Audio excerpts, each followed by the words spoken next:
It was early morning. One of my friends... Thank you, darling. It's interesting how the truth can sometimes seem might malleable, depending upon your point of view. Like how those dime novels make you out to be something you're not? Jack, don't be starting trouble. No, he's right. They do tend to exaggerate.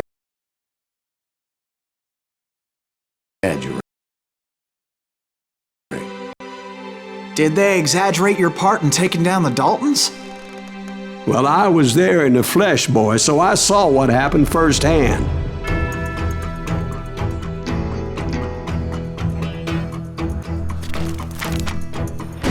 Those Daltons were lawmen once, before they all went bad, robbing banks and trains clear across the territory, until Coffeeville, of course.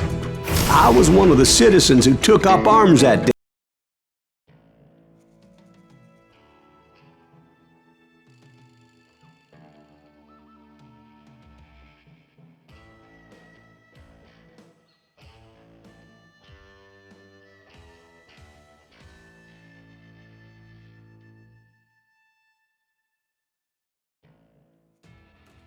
It was early morning. One of my friends was a local gunsmith, and he handed out firearms to anybody who'd take one. You see, the Daltons got it in their heads to rob 2 banks at the same time. 2 banks on the same damn street. The story was Bob Dalton's girl was always writing him about how he had no ambition. "Oh, you're nobody next to Jesse James," she'd say. Finally, the bastard took his brothers to Coffeeville just to shut her up. Well, the locals recognized the Daltons right off.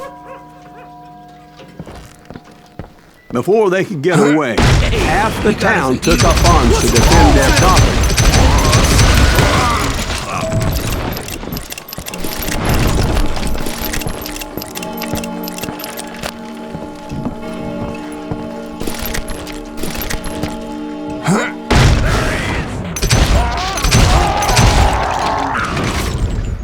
The brothers paid dearly for their stupidity, but everybody knows they had it coming. There's more to it than that.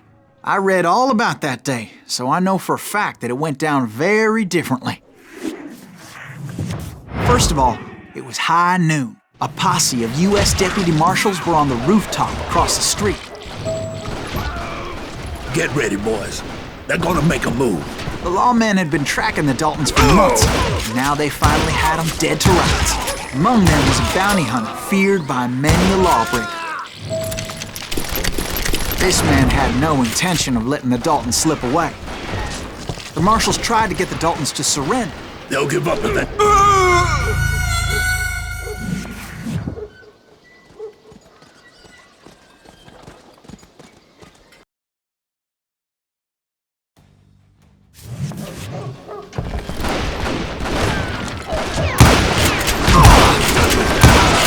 Those boys had a reputation as stone-cold killers, so the marshals took every precaution, knowing they wouldn't go easy.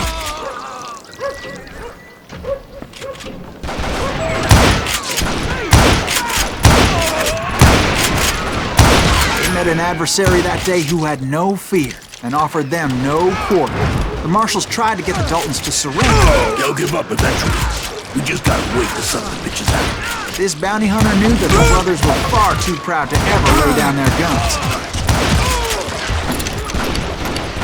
He went in there alone to confront those criminals. One of the marshals shouted, "Where are you going? Are you crazy?" Hey, where do you think you're going, dumbass? That rifle's mine. He saw a way to get around to the back of the bank. Then he figured out how to hit the Daltons from a direction they weren't expecting.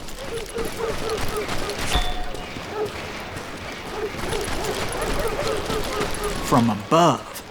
Fortunately, a water tower was right there. A moment later, he was climbing up a steep ladder, laughing at danger as he did.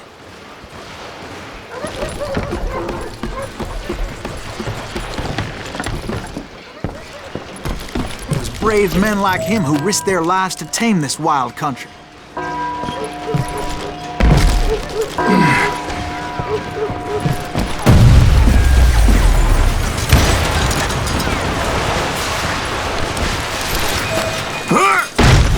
We've got company. Heroic men like him who did what other men couldn't or wouldn't to make this country free. Like Jim Bowie and Davy Crockett. Is who that died Silas defending Greaves? the Alamo. Son of a bitch!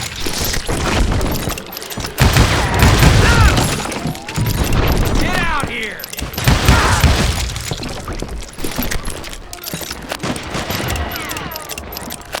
You ain't stopping me!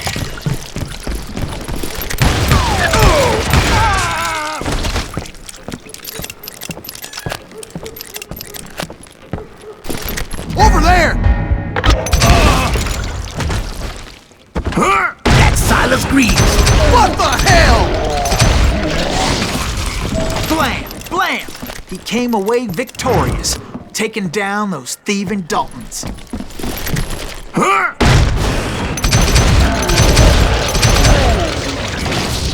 His name was Silas Greaves, and when the dust finally settled, he was the last man standing.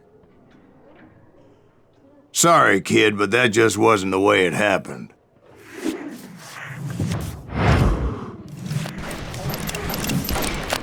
It was early evening, not high noon. The Daltons blew up a safe, and were all set to hightail it out of there. Those pathetic deputies surrounding the bank were dropping like flies.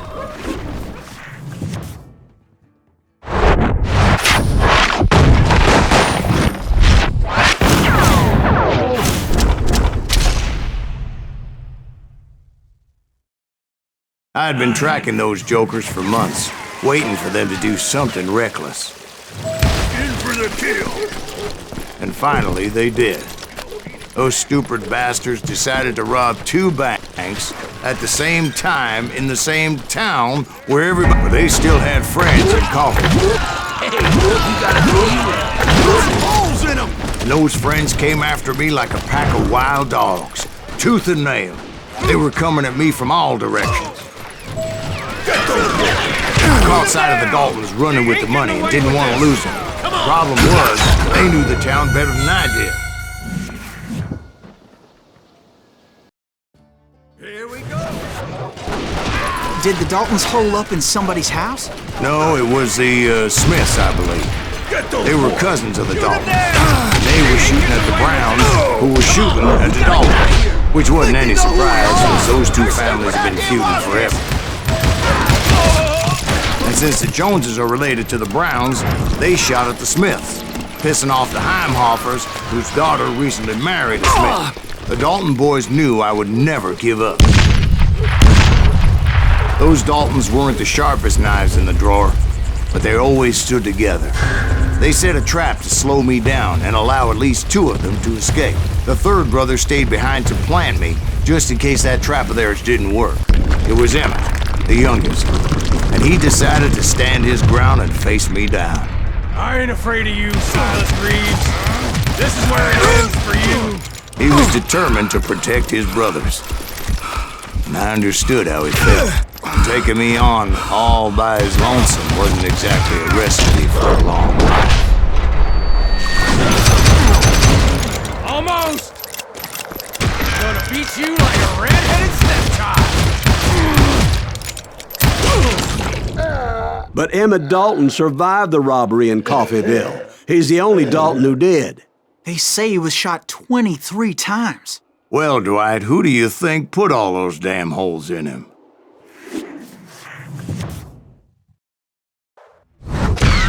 But I have to admit, that boy had grit.